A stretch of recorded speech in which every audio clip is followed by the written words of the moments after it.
पंडित जी मिलबे करी है शादी या श्राद्ध में, ए भैया मिलबे करी है शादी या श्राद्ध रहे आजोबा। अरे सब जाति मिल के समाजोबा, जीवन मोहन पूजा पाठों में बाभन आई तो काजोबा। पगारी सुने कौना अपराध में। पंडित जी तनी हाथ उठा के सबके तनी हाथ उठाई, जे जे की सुन ले बातों के हाथ उठाई। कहे के बाद कि पंडित जी मिलबे करी है शादी या भैया भैया भैया भैया उहे चाल रखी ना जोन बा चाटी पर कि पंडित जी मिलबे करी है शादी या श्राद्ध में, ए भैया मिलबे करी है शादी या श्राद्ध में। पहले जे रहे उहे आजोबा, सब जाति मिल के समाजोबा।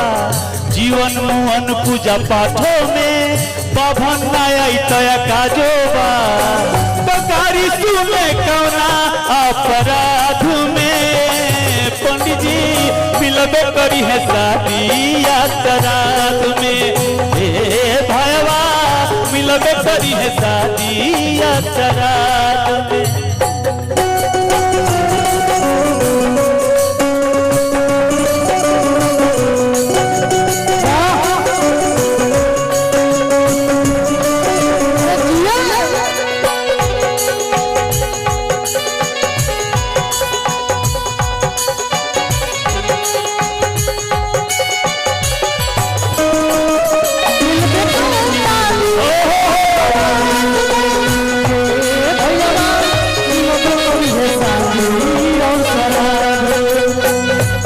भैया कैसे कि लोगों के बात छोड़ के सोच मन में आवो, नहीं के विश्वास तो पूछ लो बाबूजी या बाबू से।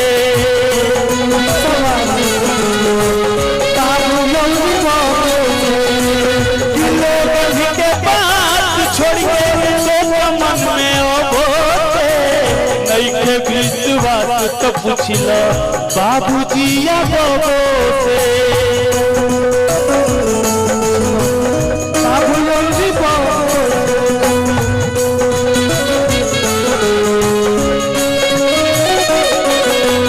सब जात खातिर पुरोहित बा, बड़ छोट सबके ऊपर रोहित बा।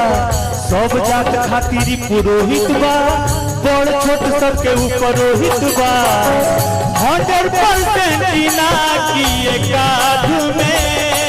पंडित जी मिलबे करी है शादी या श्राद्ध में, ए भैया मिलबे करी है शादी या श्राद्ध में।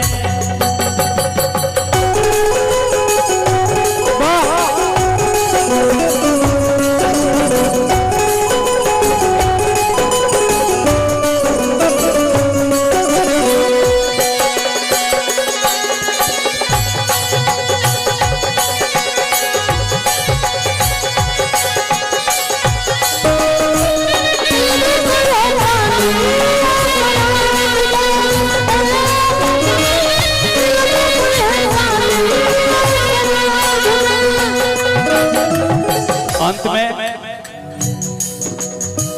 ब्रह्म से ब्राह्मण ब्रह्मा जी से ब्रह्मांड बा।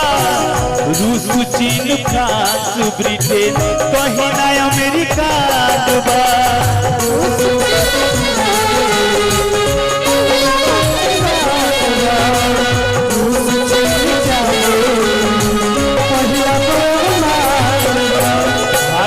कहल जाला के ब्रह्मांड तो ऐसा नहीं है कि दूसरा देश में भैया ये कुछ और कहल जाला। सगरे ब्रह्मांडे है मैं देश मिला के।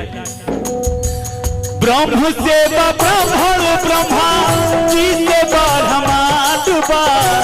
रूस चीन फ्रांस ब्रिटेन कहीं ना अमेरिका बा। साच बात है एक मोते से भोग लगे के तुलसी पोते से।